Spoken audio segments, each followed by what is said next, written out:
to be hosting, we're very privileged and excited to be hosting the Montreal premiere, which is co-presented with the Kabir Cultural Centre and Montreal Sarai of With This Ring. This is a homecoming screening for Anna and Ameesha, the filmmakers, the co-directors who are here tonight and who are joining us, and I'll invite down here in just a second. Ameesha Joshi is a master's in fine arts from Concordia, and her first short, The Red Glove, was about amateur boxers, and she likes to work in both fiction and documentary. Anna Sarkissian has a Bachelor of Fine Arts here from Concordia as well, and Anna's work has screened here at Cinema Politica, in festivals, on national television, and crucially in Parliament.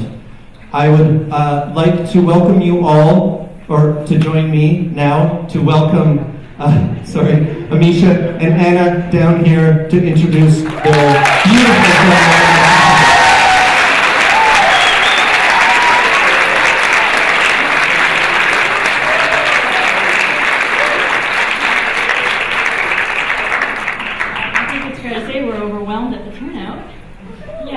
We did not expect this. We hoped 20 to 40 people would come, and honestly, we're really grateful to all of you.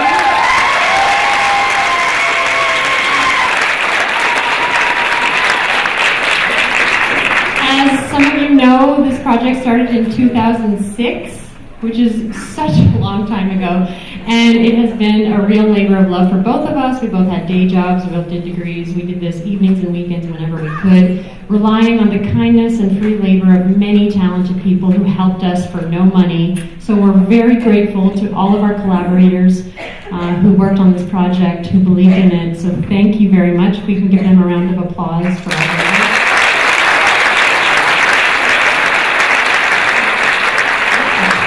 There's people that have traveled to be here today. My mom flew in from BC, my sister came in from Toronto, Anna's mom and dad are here. It's just, there's so many of you that have been on this journey with us since 2006. You've listened to us gripe and complain about the difficulties of making this film. So this is a very, very sweet day to be sharing it with each and every one of you in our hometown. I think it's fair to say it's our most important story. So I want to thank Cinema Politica for hustling so hard to bring City of Montreal down to this. And we're just too excited. Thanks for many of you helped us get the word out and used all of your journalist friends and contacts. So thank you for all of that. And I guess we're going to say enjoy the film. Yes, there will be a Q&A after. So yes, so feel free to stay back and ask us the questions.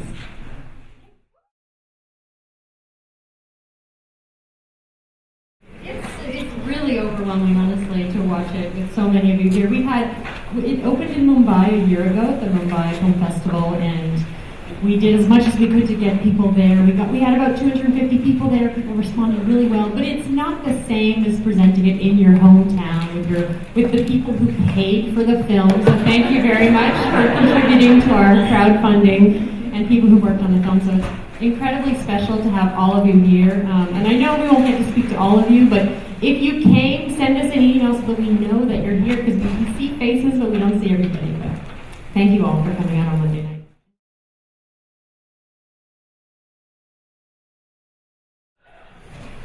We spoke with Sarita's mom when we went to her village, and it was after she had become a two-time world champion, and she's from Manipur, and we asked if she was proud, and she said, yeah, she's proud. Of course, she's proud, but she just always expects her to do even better. Like, there's a lot of pressure. Particularly, I met the Manipuri family here in Montreal. They did a lot of our translation. They were the very first family to immigrate to Canada, and they're here today. And so they really gave me an insight into Manipuri culture, and they said, they're very tough on their kids, actually.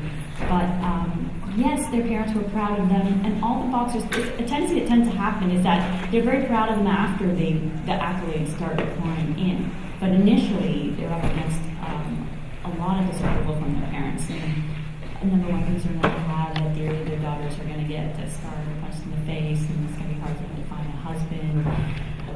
But it isn't until they start winning these medals and then they get these cushy government jobs as a result of being a successful athlete in their country. India has an interesting program where they give a certain percentage of athletes, the railways and the police force in India, give a certain percentage of their jobs to successful athletes. So these girls medal and do really well in India, they end up getting these cushy government jobs that we saw. So, they end up being independent, supporting their families, then the families are okay with it. But it's a long road for them to get there. And even Mary Kom, after she became 5-time world champion and she wanted to continue, her family was saying, okay, it's enough. You did it, you had your little fun, now go raise your kids. And so she said, no, I'm going to keep going, I'm going to try to go to the Olympics, I'm going to try to go to the 2020 Olympics. She's still trying, and the success came for her with that Olympic medal. No one knew her before. Olympic medal put her on the map, and now she's in Parliament and has honorary doctorates and many other very prestigious accolades.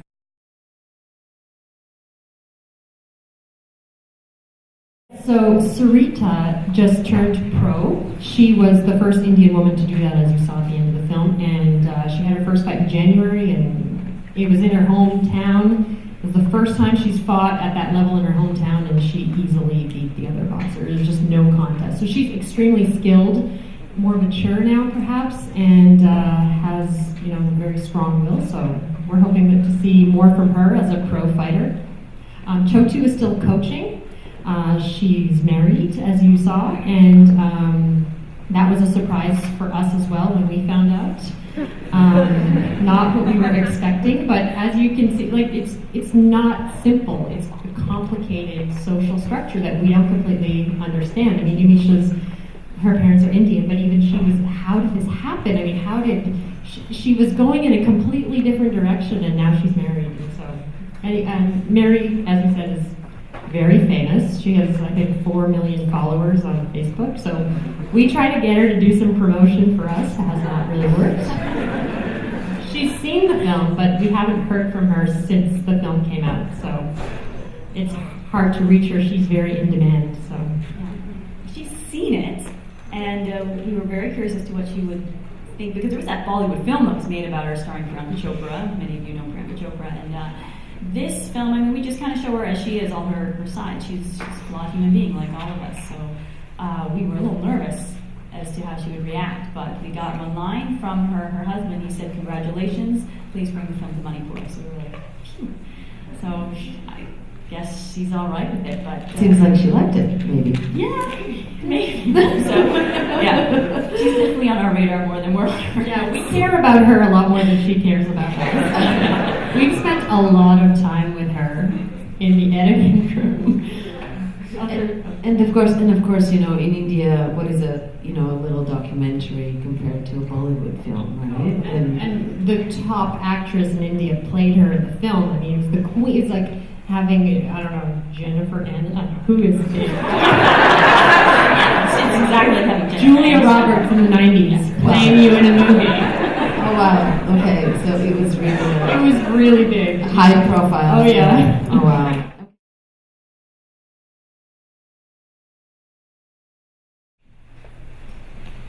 Yeah, I mean, it's such a complex issue. We have a lot of interview footage of them where they do talk about these things. It didn't end up making it into the film because, I mean, it was so complex and so layered. Like you said, Sarita's actually has a Hindu background and Mary's Christian.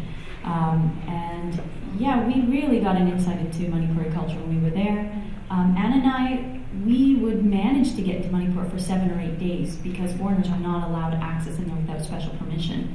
So when we were there, because it's a state with it's very, very corrupt. It's a beautiful culture, but you pick up the newspapers and you see that there are murders and rapes on a daily basis, really.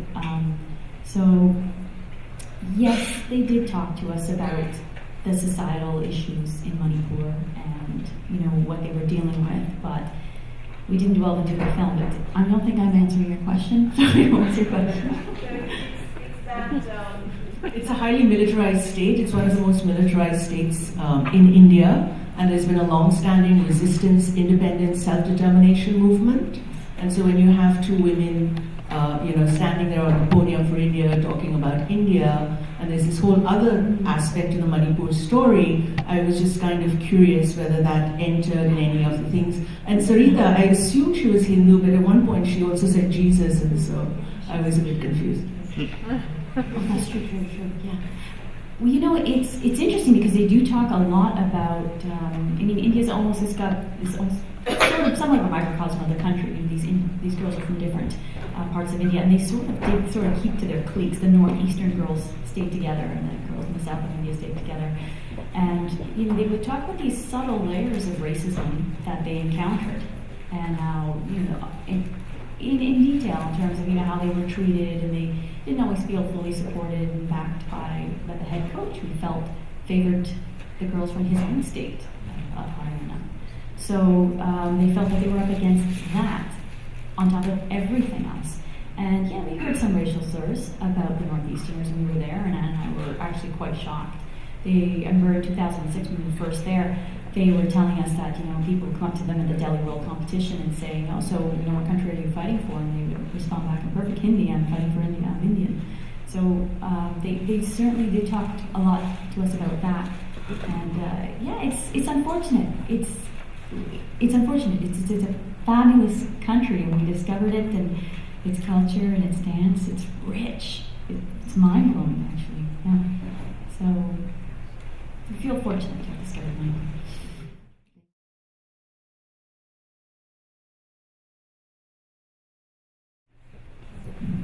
Well, thank you. That's a really nice compliment. That was our primary worry throughout the entire making of the film, was that we didn't have intimacy and that we didn't know enough about our characters. We had a lot of struggles making the film, getting access to the characters, because they're training very intensely. They have 1 day off a week, and they don't want to be interviewed in a room, a hot room where you can't have the air conditioning running because of the sound. So they were reluctant at times to be interviewed, and we completely understand that. We really had no equipment. We had a camera and a microphone. We didn't even have a tripod most of the time. There were no retakes. We were really lucky, and we also shot a lot of footage, so that can explain it. We shot 200 hours of footage over the 6-year period.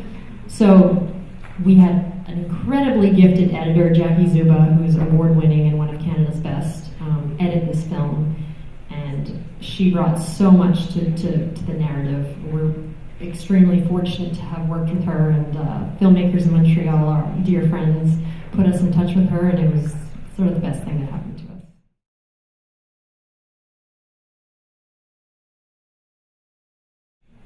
Sure, yes, okay. So Anna and I met in film school, in a documentary class, so we became fast friends, and Anna actually worked with me on my short films. I loved her cinematography, so this is how we met one another. Yes, we met in film school. And I randomly found out about a new woman boxer when I was at a photo exhibit, and I saw photos of a woman boxer practicing on the beaches of Madras, and I was very intrigued by this, and then I found out more during my research that they were some of the best in the world, and they're from more poor areas of India. And then I went with my mom on a family trip, and I met them, and I saw them in these training camps, and they were like women I'd never met before. And these training camps, it was just so cinematic, Oh yeah, one of the very first girls I saw, when she came in, she had a boycott, and she was wearing a T-shirt that said, "Not all women are stupid, some don't get married." And it was not Chhoto, but and I just left feeling just so impressed by them. And you see so many boxing films. When Anna and I were, I'm going off on a tangent, I'll be quick. When Anna and I were making this, the International Olympic Committee announced that women's boxing was going to happen at the London Games. So now everyone and their dog was making a women's boxing film. And finished it before we did. Started way after, finished way before us, and afterwards they're like, you're still working on that film? And just the whole way through, there was so much anxiety involved in making this film, and when were we going to finish and how were we going to finish, and sort of the nature of documentary, and we had to discover our characters during the filming of this. Why do we have 200 hours? Everyone's like, well, you can make 50 films with this. It's like, no, you don't understand. You can't. we were like during the filming it, we were trying to figure out what the structure was, the plot points, the characters, and all of that. So.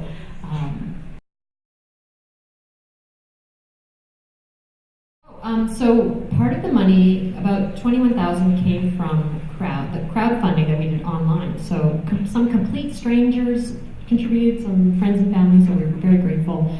We had funding from the Conseil des Arts et Lettres du Québec, the Canada Council for the Arts, the National Film Board of Canada Filmmaker Assistance Program, and even Concordia University Television lent us a camera. So we had a little bit of funding from different people, really not a lot of money if you look at it over a 10-year period. So we stretched a small budget over a long period. Yeah, we got good at stretching $1. I mean, when you're in India, it's very cheap once you're there. Especially when you have to share a single bed, because that's all that's available.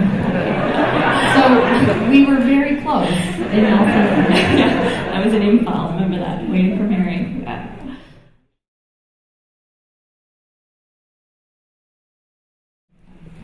One key challenge was the language barrier that existed between us.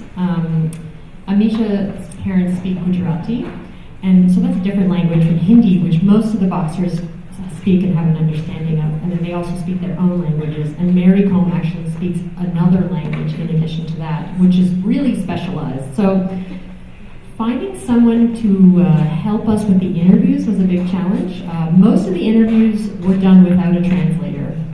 So Ameesha would call her mom, who's here in the audience, Meena, and say, how do I say this in Hindi? Can you just tell me phonetically? And so we'd get it, we'd write it down, and then we'd go to the interview, we'd ask the questions, and then they would answer, and we'd say, mm-hmm. And then we'd go home, and 3 months later, we'd figure out that Chhoto said she never wanted to get married. We figured out what the key was, and we couldn't ask any follow-up questions. I was like, oh, no, she said that. Well, I knew she said that. It's not recommended.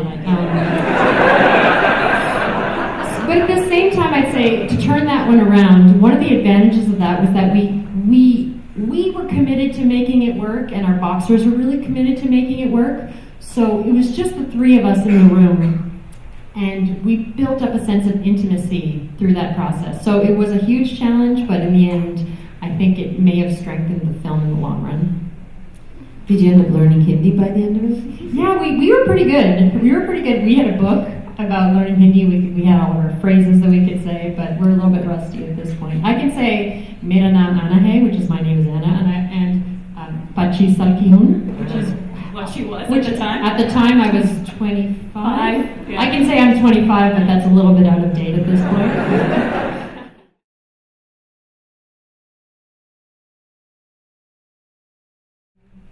Well, We haven't heard of any abuse from the coaches, so it's not really something that we can comment on. We didn't hear any allegations of it, and we were living in the camp with the boxers for 3-4 months at a time, so that did not come up. In terms of, did you want and the second part of the question was? Oh yeah, no, they didn't have that for these girls. Even though they were government-sponsored hostels, it's a very unique program that India has. There's not many other countries that have that, where they get given food and lodging, and they live there 10 months of the year, fully supported. But there was a physiotherapist, nutritionist, psychologist. No, I mean it was really the coaches were like their father figures. And there was one lady coach, which they called Honeyman because she was so sweet. But or lady coach, yeah. But no, they didn't have that. I mean, you saw the psychology that they got, and he was like screaming at Sarita that she has mobile tension. You drop your phone before the competition. He would take the cell phones of certain girls away from them so they wouldn't be distracted before a world competition. And that had to do with boyfriends mostly. No talking to your boyfriend. Yeah. That's what mobile attention is, sort of a. There was always fill in the blank attention. They use that term a lot in India.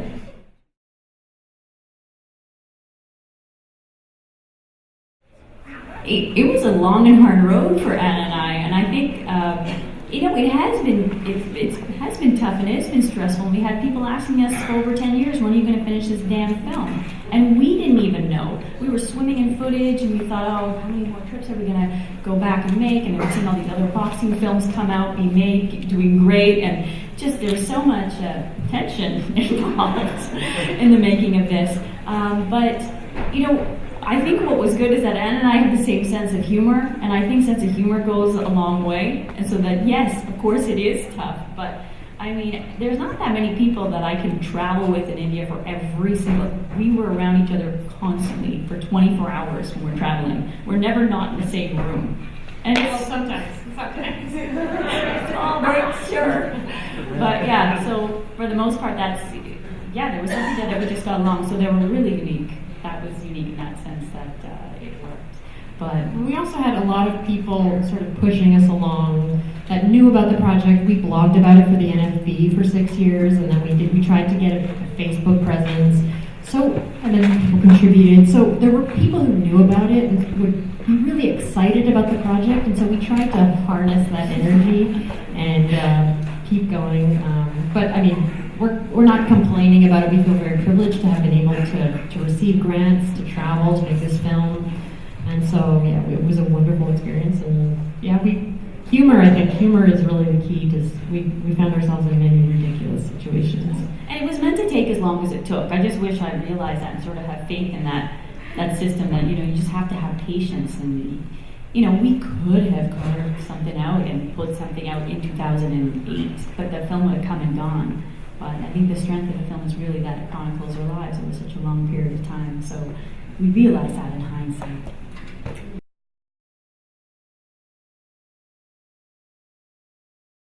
Well, Anna, why don't you talk about your research?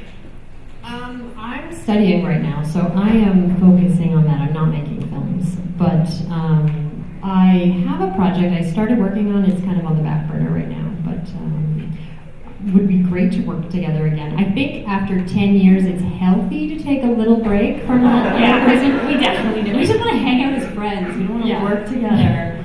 Just have fun. But yeah, traveling together, we always had such a good time, so I would love to do that again. Ameesha, what are you working on? Something completely different. I'm writing a TV series with a friend of mine. So the TV series? Yeah. Sort of a secret. Should I tell him? All right. Okay. It's Sex and the City, but it's like Indian girls living in Toronto.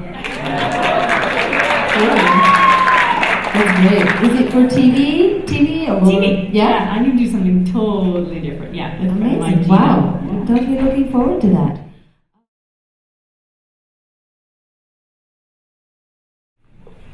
Very good question. I think it just marked me deeply, the reality that these girls were living so different from myself.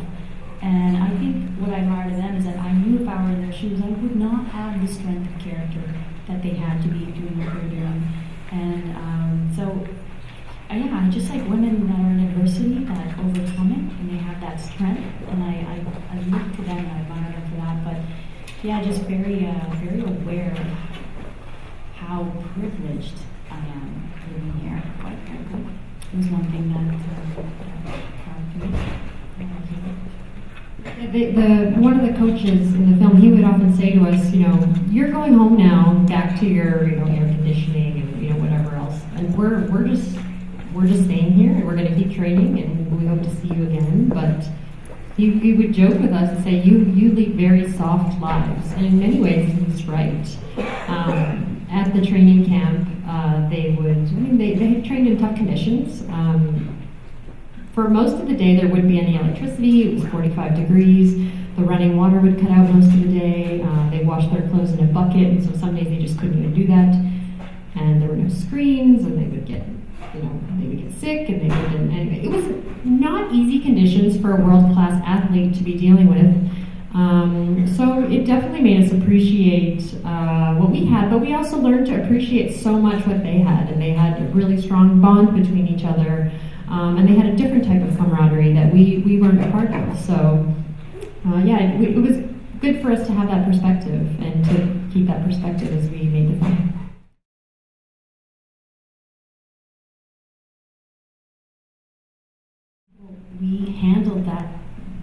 issue, that question with care.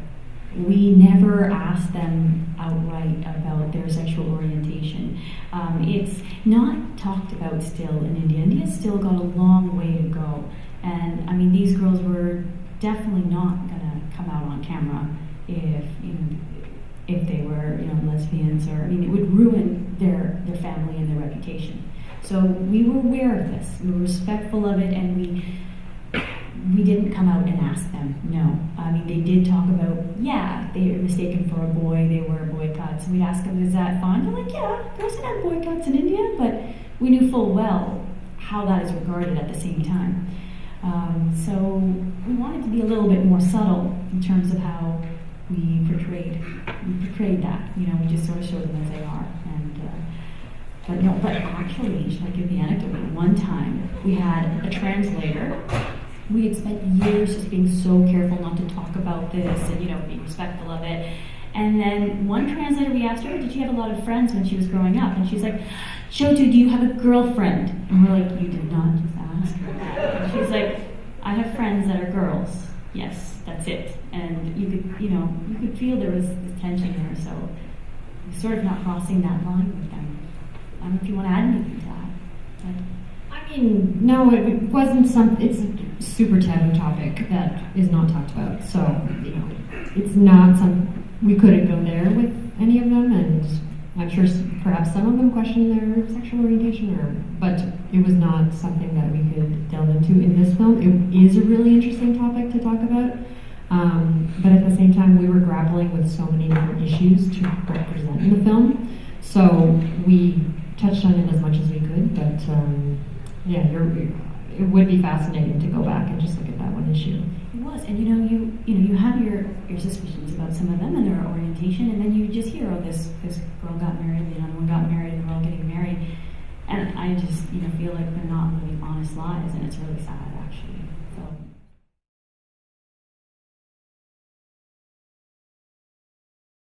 Just say if you want more information about the film, we do have a lot online about the film, so through our website, withthistringfilm.com, and also there's quite a bit on Facebook, so look up With This Ring Film, and if you want to get in touch with us, feel free to send us an email through our website, or at any time. We'd love to hear from you. If anyone wants to organize a screening or show the film in their schools, what should they do? Just send us an email through our website, and we'll take it from there. We hope to be able to announce online distribution in the coming months, but that's another process that takes time. So if you want to know when that happens, just follow us on Facebook. The film will be showing in New York on May 2nd, for any of you who are going to be there. New York Indian. On the 2nd of May in New York City? Yes. At the New York Indian Film Festival. Oh, amazing. So if you have any friends in New York, please make sure to tell them. And let's give Anne and Ameesha one last round.